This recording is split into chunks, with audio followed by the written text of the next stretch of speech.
AMD's RDNA 3 architecture announcement and the launch of their 7000 series of graphics cards happened today right here in Las Vegas. Well, maybe not right here. This is a super medium hotel room, but it actually happened downstairs at Resorts World. And if you guys want to find that whole announcement, you could find it on the AMD website and or on their YouTube channel. But I'm going to summarize it here for you guys.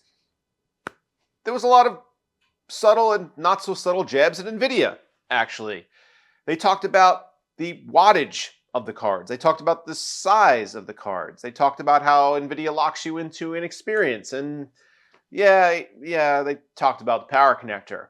But luckily, they also talked about, AMD and their new products, which do sound, at the very least, interesting and most likely fairly impressive. So let's get into that right now.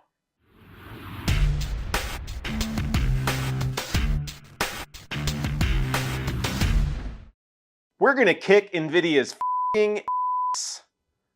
Our words that were said by an AMD executive in a room full of tech media while he was on stage holding a microphone and with a spotlight on him.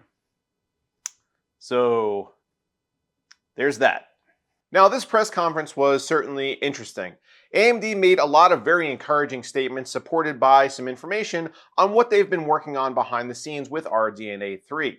Now, if we take a look back a few years to RDNA's original launch with the 5000 series, those products were good, mostly mid-range. Then we bumped up to the 6000 series and saw some serious gains and competition with NVIDIA's 3000 series, at least on raster performance. This 7000 series of GPUs, the RX 7900 XTX and the RX 7900 XT, both launching December 13th at a price point of $999 and $899, do make some significant promises for generation over generation improvements.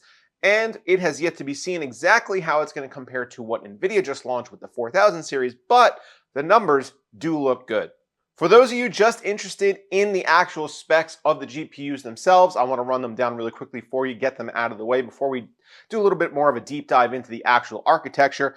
But the 7900 XTX is up to 1.7 times faster in pure rasterization performance versus the 6950X. That's according to AMD. It also has AV1 encoding, which is going to significantly help with programs like OBS and even Premiere Pro. We'll get to those in a minute. The card's going to draw up to 355 watts, or at least that's the total board power as rated. 24 gigs of GDDR6, 96 compute units. It runs at 2.3 gigahertz boost. And again, like I said before, should be available December 13th.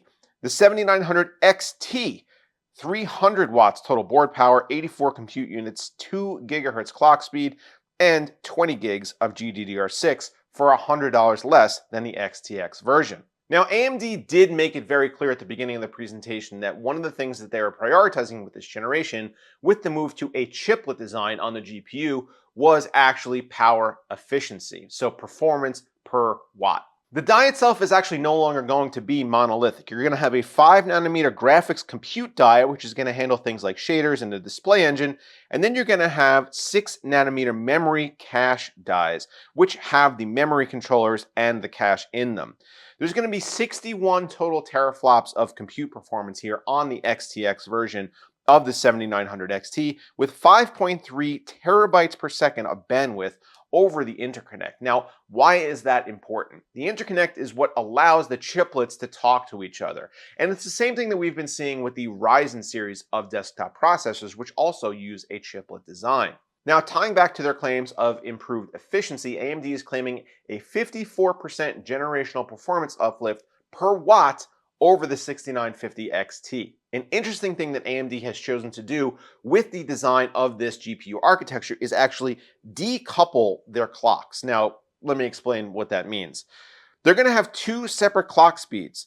The shader clock is going to run at a separate frequency than the front-end, quote-unquote, gaming clock. So, for instance, on the 7900 XTX, you're going to see a 2.3 gigahertz shader clock versus a 2.5 gigahertz front-end clock. This decoupling and allowing the different parts of the GPU die to run at different frequencies according to what they actually need contributes to increased efficiency. There are also going to be second generation RT cores or ray tracing cores on the die, which AMD claims to provide 50% more performance per compute unit than the previous generation. Now, this is kind of been a sticking point for AMD graphics cards for the past few years. Yes, they provide excellent rasterization performance, but they can't hold a candle to what NVIDIA is bringing as far as RT.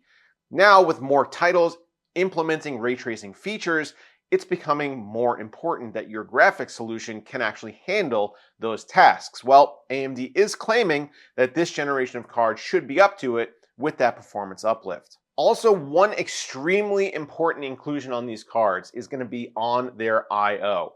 AMD is the first manufacturer to put DisplayPort 2.1 on these cards, which is going to enable some crazy resolution and refresh rate combinations. For example, you're going to be able to push a 4K display to 480 Hz now over a single cable. With games like Apex Legends, Overwatch 2, and Valorant remaining extremely popular and running at extremely high frame rates, even at 1440p and 4K, and with the proliferation of 4K gaming monitors, I think DisplayPort 2.1 is one of the most important things that AMD has included here. Being able to game on an esports title at basically the frame rate cap of a game like Apex Legends is going to be something that's going to give you a distinct advantage over a lot of other people.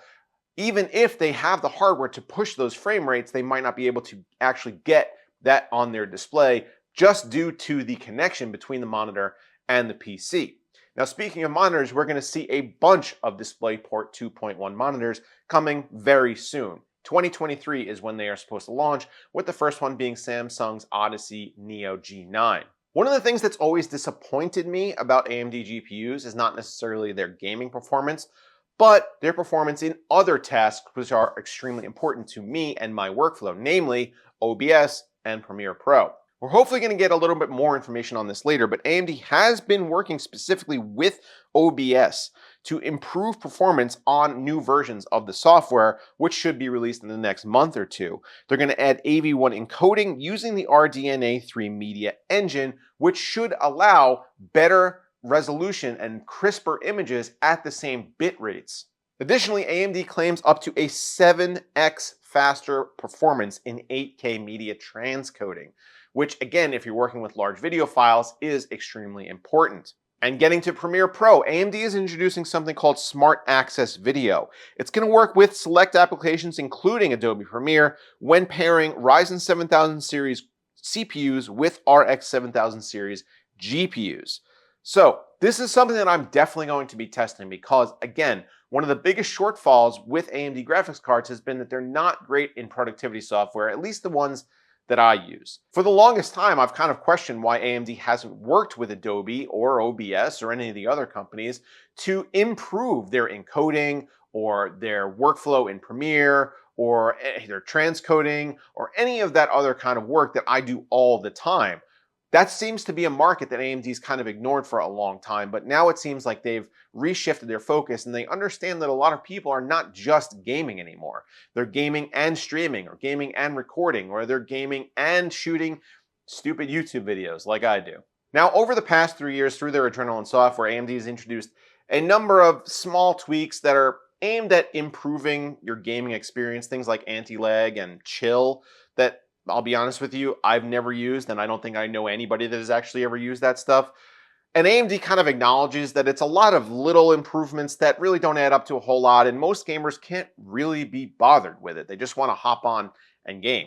So in the vein of simplifying that, they've actually introduced something called HyperRX mode, which is basically taking all those technologies and simplifying it into a one-click experience. Now, if you could go into the Adrenalin software, hit one button, let HyperRX do its thing, and then come out with a better gaming experience, that seems like a win. So once again, just to circle back, we got a whole new architecture RDNA 3 announced today, along with two products, the 7900 XT and the 7900 XTX, both available on December 13th. The 7900 XTX, $999, 24 gigs of GDDR6, 96 compute units, and 355 watt total board power. The 7900 XT $899, 300 watts total board power, 84 compute units, and 20 gigs of GDDR6. Now, whether this all allows AMD to kick NVIDIA's ass has yet to be seen, and I'm sure we're going to be doing some deep dive testing with this hardware coming soon on the channel, so make sure that you stay tuned for that. I personally am not really a huge fan of making such bold statements as that, because with an unreleased product, you never really know how they're going to be received. And even if you have a good item that you're shipping out to reviewers, things could go wrong. Reviewers could find scenarios where the product doesn't perform as well as you think it might, and you never really know what the overall opinion is going to be. So, AMD, I hope you could back up your claims, and we'll find out soon. Thanks guys for watching this video, and I'll see you next time. But they did brief us on all of the architecture and what you guys can